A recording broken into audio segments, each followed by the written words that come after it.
Hola chicos, ¿cómo están? Bueno, pues vamos a continuar con los temas que corresponden ya al inicio de este tercer parcial. Ya falta nada para que termine el cuatri, ya faltan básicamente 2 semanas de clases y la semana de exámenes, así que échale muchas ganas chicos, ya se nos fue muy rápido este cuatrimestre. Y bueno, pues en cuanto a las clases en línea, pues vamos a continuar en línea.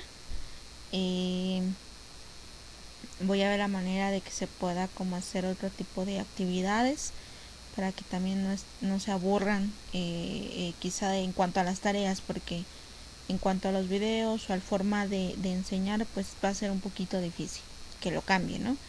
Entonces espero que les guste chicos, espero que les agrade. En caso de que tengan alguna duda, por favor díganmela, háganmela saber y se las resuelvo. Y bueno, pues vamos a comenzar. El tema de este video es trastornos de la sexualidad. Básicamente esta semana se va a ver esos temas. La clasificación de esos trastornos de la sexualidad, que por consiguiente se hacen en su momento delitos sexuales. Y la siguiente semana vamos a ver otro tema la otra unidad que nos falta. Esos temas básicamente son más conceptuales, son temas fáciles de entender, son un poquito cortos que si se van a buscar o investigar pues ya se hace mucha información de algunos, no de todos, pero ahorita lo que anda a lo mejor muy en moda es esta parte de la pedofilia. Pero bueno, este video es básicamente introducción de terminología y de algunos términos, valga la redundancia, en cuanto a roles, identidad, sexualidad, etc, etc, etc. Espero que les guste y bueno, pues vamos a comenzar.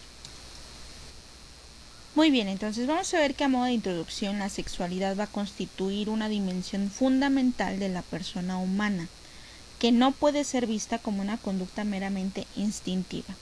En verdad, la sexualidad humana encierra varias configuraciones.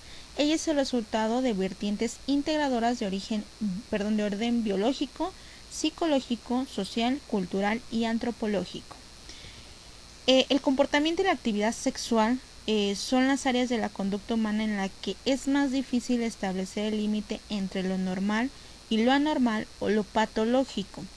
Los criterios van a variar de una cultura a otra en distintas sociedades, en cada religión y en cada momento temporal. La ausencia de conocimientos de referencia, en especial de datos científicos y fiables, hace fechas recientes han dificultado o imposibilitado el establecimiento incluso de qué conductas sexuales son más o menos frecuentes. En esta área han predominado las tradiciones populares, los mitos, los tabúes y las leyendas. Los primeros audios científicos datan de finales de los años 40 y comienzos de los años 50. En esta situación, por un lado relativamente desconocida y por otro continuamente cambiante, es difícil establecer criterios generales o categorías psicopatológicas aplicables a cualquier sociedad o persona que permitan delimitar la anormalidad de una actividad sexual determinada. En los últimos 30 años se han producido un cambio social respecto a la sexualidad, que era lo que les había comentado, ¿no? Y bueno, obviamente esta era determinante para el desarrollo de esta área. ¿Cuáles eran? El primero era el reconocimiento, aceptación y preocupación por la respuesta sexual de una mujer, y más específicamente por satisfacción sexual. 2. El interés por el sexo y la liberación con respecto a una amplia gama de conductas sexuales. 3. La importancia dada a la consecución de unas relaciones sexuales satisfactorias. La facilidad de acceso a material informativo, tanto de tipo científico, ya sean libros, revistas, películas o aparatos. El interés científico despertado por el tema, que ha hecho que comience a dejar de ser un tema de tabú para la mayoría de las personas. Entonces, vamos a ver que la OMS considera salud sexual como la integración de los elementos somáticos, emocionales, intelectuales y sociales del ser sexual, por medio de que sean positivamente enriquecedores y que potencien la personalidad, la comunicación y el amor. Podemos también definir que entonces la sexualidad es el conjunto de elementos anatómicos, fisiológicos y psicológicos que caracterizan a cada sexo y que puede experimentar trastornos cualitativos y cuantitativos. ¿Okay? Entonces vamos a ver que según Mace y Burnham, el concepto de sexualidad sana incluye 3 elementos básicos. La primera es la aptitud para disfrutar de la actividad sexual y reproductiva y para regularla de conformidad con una ética personal y social. La B, la ausencia de temores, de sentimientos de vergüenza y culpa, de creencias infundadas y de otros factores psicológicos que inhiben la reacción sexual o perturben las relaciones sexuales. Y C, la ausencia de trastornos orgánicos, de enfermedades y deficiencias que entorpecen la actividad sexual y reproductiva. Es decir, para que exista una salud sexual en un individuo, pues obviamente si él cree necesario que a lo mejor para satisfacer en su momento la necesidad de tener relaciones sexuales o en su caso sexo, pues recurra a la masturbación. Hay gente, en especial las mujeres, que no lo hacen porque creen que es malo, porque creen que todo el mundo las va a tachar a que son peores personas. Y no, o sea, simple y sencillamente es algo íntimo, es algo único que la persona lo puede llegar a hacer, ¿ok? Entonces, obviamente que la persona esté consciente y que esté decidida a hacerlo, que nadie más le diga, oye, hazlo ya, hazlo de una vez. No, o sea, lo tienen que hacer porque ya crea que sea bueno, porque crea que sea su momento y porque esté decidida a hacerlo. Ok, entonces existe algo que se llama identidad sexual. La identidad sexual tiene 4 rubros. El primero es la diferenciación sexual, que es la que ven en su pantalla del lado derecho. Esa diferenciación sexual habla precisamente de la reproducción y de cómo nosotros nos formamos en la pancita de mamá.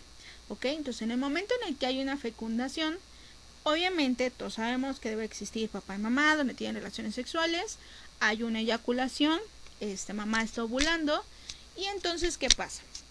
El espermatozoide viaja a través de la vagina, llega a lo que es el útero, se encuentra con el óvulo y lo fecunda, es decir, entra ese espermatozoide y todos esos cromosomas a nivel genético se empiezan a unir y empiezan a formar estos cromosomas para determinar el sexo de la mujer o del hombre. Hay que recordar que el hombre es el que determina el sexo de las personas. Es el hombre quien dice si es niño o si es niña. Por eso todas esas familias que tienen 4 hijos y todos son hombres y están en busca de la mujer y entonces el hombre le echa la culpa a la mujer, pues cae con la pena. El hombre es el que siempre va a determinar el sexo y probablemente no tenga la niña, a menos de que tengan como 40 hijos y en una probabilidad de 1-0, pues entonces tenga esa opción de tener una niña. Entonces, o al revés, que tengan puras niñas y quieran un niño, pues la probabilidad es muy baja. Entonces vamos a ver que también a nivel anatómico, que es a nivel de las gónadas o glándulas sexuales, estas van a permanecer indiferenciadas hasta aproximadamente la 6ª semana de gestación. Es aquí en donde el antígeno HI puede actuar sobre las gónadas. Entonces, si actúa, forman los testículos y si no actúa, forman los ovarios. ¿Qué pasa aquí? Pues cuando uno está embarazada, pues no puede saber el sexo del bebé hasta después de la 6ª semana. Es aproximadamente casi hasta los 3 meses es cuando uno se entera, aunque ya son 12 semanas, pero por lo regular hay unos que se enteran a los 2 meses, pero casi la mayoría son hasta después de los 3 meses, porque ahí ya está definido ya el sexo del bebé. Y luego la tercera punto dice, la función de los andrógenos en la diferenciación sexual no se limita a la formación de los genitales, sino que existen datos que señalan que actúan también a nivel cerebral, en concreto sobre el hipotálamo. Es decir, los andrógenos no solamente son de hormonas que actúan a nivel sexual, ¿ok? No nada más lo tiene la niña, no nada más tienen los niños. Hay patologías en las que a lo mejor una niña puede tener elevados los andrógenos, pero no quiere decir que sea niño, sino porque esa patología hace que a lo mejor se produzca más esta hormona, o que su cuerpo requiera más esta hormona, o que no secrete tanto esta hormona, igual que en los hombres, ¿ok? Entonces no solamente es exclusiva la hormona de diferenciación sexual. Y el último punto dice, el proceso de diferenciación sexual no acaba en el momento del nacimiento, sino que prosigue tras el parto. A partir de ese momento, los factores biológicos pierden protagonismo en la diferenciación sexual y son los factores ambientales los que pasan a ocupar una posición predominante. Es decir, el bebé nació siendo niño, pero resulta que ya creció con la familia, llega a un punto en donde ya no sabe si es hombre o mujer, y total que él quiere ser mujer. Entonces ya son esos factores ambientales, donde entran también los familiares, donde pueden modificar ese tipo de identidad sexual. El segundo es la identidad de género. Aquí habla propiamente de lo que les comentaba, de esas características a nivel psicológico. Y vamos a ver que alrededor de los 2 a los 4 años coinciden con el desarrollo cognitivo, en el que el concepto de género empieza a tener significado. El niño sabe que es niño y la niña sabe que es niña. Una vez adquirida la identidad de género, es muy resistente al cambio. En aquellos casos en los que la identidad de género es equívoca, la resignación puede no resultar exitosa hasta los 13 o 14 años. Es decir, donde a lo mejor tuvo esa confusión de chico, no supo si era niño o no era niña, nunca se lo pudieron como definir como tal, entonces ya hasta los 13 o 14 años debió de haberlo confirmado, si no va a tener esos problemas para poderse identificar, y más bien para que tenga esta identidad de género y se identifique con alguno de estos dos, ya sea niño o niña. El otro es el rol sexual. Durante toda la infancia y hasta la adolescencia es una pauta generalizada de separación entre los grupos de niños y niñas. El proceso se completa mediante el aprendizaje social y la imitación de los modelos del mismo sexo, principalmente familiares, grupo de iguales, adultos implicados en el proceso educativo y medios de comunicación. El medio refuerza al niño por su identificación y cuando lleva a cabo conductas de rol adecuadas. Si se fijan, primero hablamos en una característica anatómica fisiológica. En el segundo punto que habíamos mencionado, habíamos visto esta parte en donde psicológica, en donde el niño se percibe como niño o niña.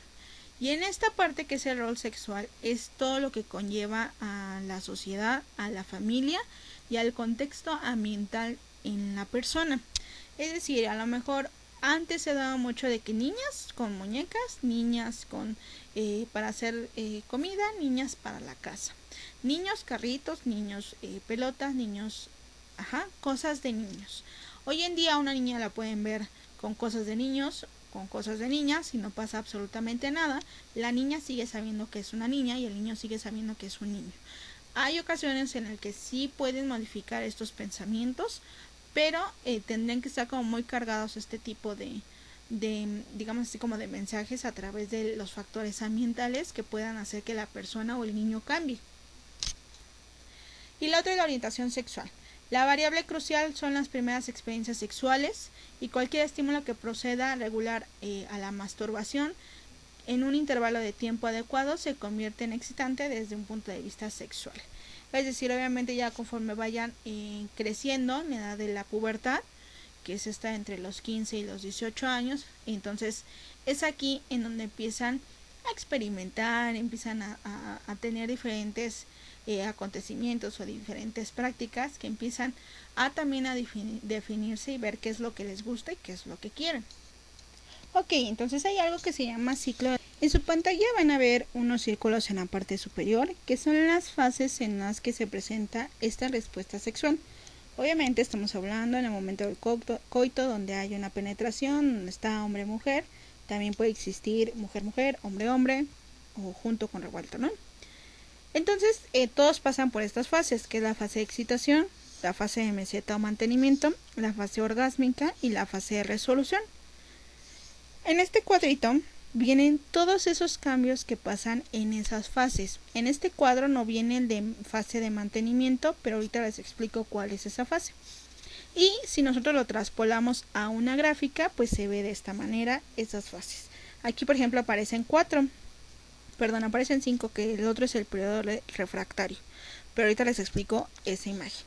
Entonces, de su lado izquierdo van a ver todos esos cambios que ocurren en el momento de esas fases y los dividen en hombre y mujer.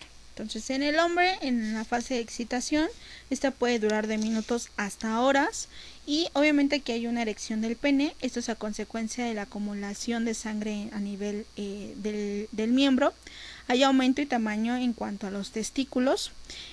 Obviamente el glande empieza a ser como durito, es completamente normal. Empieza a haber una secreción mucoide, una secreción prostática y seminal.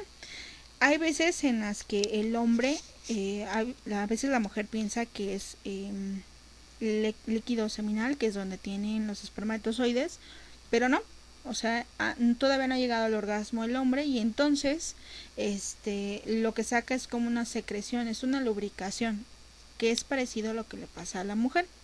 En cuanto a la mujer, bueno, lo que es el clítoris y los labios menores empiezan a ser duritos, igual como si fuera el pene, es por la acumulación de sangre. Dato curioso, no sé si se los había mencionado, el clítoris es como si fuera el pene chiquito en la mujer. Ajá.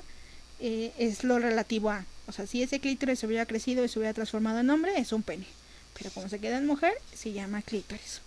Obviamente hay lubricación vaginal, hay un alargamiento en la vagina, hay un estrechamiento en el tercio externo de la vagina, por eso hay veces que los hombres se empiezan a sentir como más inflamado o más hinchado esa parte. Y hay igual secreciones en las glándulas parauretrales, esas se encuentran alrededor de lo que es la uretra, que está arribita del orificio de la vagina, y empiezan a secretar. Entonces empieza a haber una lubricación que también ayuda a que se encuentre una mejor penetración. En la mujer también pues se va a erectar los pezones, van a aumentar, esos pechos van a crecer de tamaño, los pezones se van a hacer como si fueran puntiaguditos, así levantaditos. Eso es lo que pasa. Y obviamente en ambos va a haber un aumento en la frecuencia cardíaca, pueden llegar hasta 150 180 latidos por minuto. Hay personas que se pueden hasta infartar en ese momento o en esa fase. También la presión arterial tiende a subir, ¿ok? Y hay aumento en cuanto a calor, pero es exactamente por la misma de que se acumula la sangre en diversas partes del cuerpo. Hay un mantenimiento o fase de meseta, es decir, se mantienen en esa posición de la excitación, no hay ningún cambio hasta que lleguen al punto del orgasmo. ¿Qué hay en el orgasmo? Bueno, hay contracción de la vesícula, la próstata y el conducto deferente. Hay contracción del músculo bulbo isquiocavernoso con salida de líquido seminal y la contracción del esfínter anal. Es decir, en el orgasmo ya se presenta una eyaculación y todas esas contracciones que existen en todas esas estructuras anatómicas del hombre hacen que impulse el semen hacia el exterior. En la mujer pues hay contracciones del útero, hay veces en que la mujer empieza a sentir esos pequeños como cólicos que se sienten a veces y esas son las contracciones debido al orgasmo. Hay contracción en la plataforma orgánica vaginal, contracción en el esfínter anal igual que el hombre, hay espasmos musculares, hay un aumento de taquicardia y la secreción de oxitocina. En este punto la mujer puede tardar de 10 a 25 segundos en que se termine su orgasmo, mientras que el del hombre es más corto. El del hombre dura de 3 a 10 segundos ese orgasmo. En esta parte, entonces, como mencionaba, pues el hombre puede alcanzar unos 3 a unos 10 segundos para llegar al orgasmo. Ajá. Y obviamente las mujeres, hay mujeres que no se conocen tanto y tardan a veces en llegar al orgasmo. Hay personas que son multiorgásmicas y que pueden tener un orgasmo, pueden tener más de un orgasmo en una sola sesión y hay otras que no, o hay otras que lo tienen y no saben o no se dan cuenta que eso fue un orgasmo, pero es a lo que les mencionaba, porque muchas mujeres no se conocen. Yo hoy en día les digo mucho a las personas o a las mujeres que primero se tienen que autocomplacer a ellas mismas para saber qué es lo que les gusta y entonces pedirle a los hombres que hagan eso que les gusta para poder llegar a tener un orgasmo y que sea mutuo, no nada más que el hombre sea el que sienta y que termine y bla bla, sino que sea algo de dos. Y bueno, la otra fase, la última, es la fase de resolución. Aquí, bueno, hay una involución de la erección, es decir, el pene ya no está erecto. El periodo es refractario, aquí que era lo que les mencionaba de esta fase, que es donde se empieza a normalizar la frecuencia cardíaca, la presión arterial, empieza a haber un momento de relajación, y aquí es el punto en donde el hombre se duerme, o es el punto donde se aguanta, déjame recupero, aguántame tantito. Ajá. En cuanto a los hombres, pues obviamente a las mujeres hay una disminución de la congestión pelviana, pérdida de lo que es el aumento en cuanto a tamaño del clítoris y de los labios menores. ¿Puede retomar la fase orgásmica? Sí, es lo que les mencionaba, hay mujeres que son multiorgásmicas y que pueden tener un orgasmo uno tras otro. Aquí obviamente ya va a ver de su duración, la presión arterial, la frecuencia cardíaca van a ir disminuyendo, y entonces ese organismo se va a empezar a equilibrar y se van a empezar a relajar ambos, ¿ok? Y el periodo refractario pues es ese periodo que hay entre uno y otro ciclo, otra fase de respuesta sexual, ¿ok? Y bueno, hay algo que son las clasificaciones de los trastornos. Y están este mapa que les tengo aquí en la pantalla, están los 3 grupos que entran dentro de las clasificaciones de estos trastornos sexuales. Estos grupos o estas clasificaciones se encuentran en el DSM-4. El DSM-4 es el manual para el diagnóstico de trastornos mentales, y esos se encuentran, bueno, esos libros los pueden encontrar con personas, bueno, los especialistas más bien, como los psicólogos, los psiquiatras, los médicos que quieran o necesiten diagnosticar algún tipo de trastorno. A lo mejor en el área de los peritos también lo llegan a encontrar o lo requieren para su uso. Igual en algún momento ustedes lo van a consultar si es que requieran definir o diagnosticar como tal no, pero sí definir algún trastorno, que tengan alguna duda o que tengan ahí como de similitud entre unas características y otras. Esos 3 grupos, el primero son disfunciones sexuales. Estas son a todas aquellas alteraciones que se producen en cualquiera de las fases de la respuesta sexual, que son las que les mencioné en la diapositiva anterior. Y aquí viene trastorno del deseo sexual, excitación, orgasmo y dolor.